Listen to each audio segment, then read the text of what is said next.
Hello everyone and welcome to a quick Microsoft Excel tutorial. In today's video I want to show you how to count characters in Excel. This is actually quite simple. First I open Microsoft Excel and here I already have some words and special characters.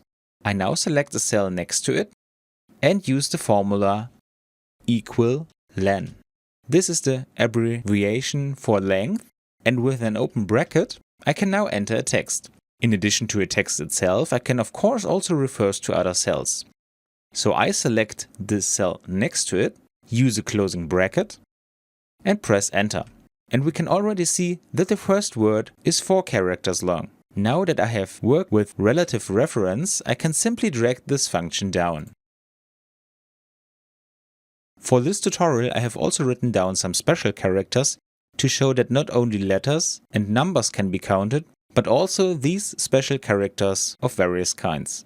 Otherwise you might wonder if spaces or hyphens are counted as well. And here we see the answer to this, because generally all characters in a cell are counted regardless of letters, numbers or special characters. And that's all you need to know. I hope you enjoyed the video and I will see you again in the next tutorial. Until then, your tutorial guy. Bye.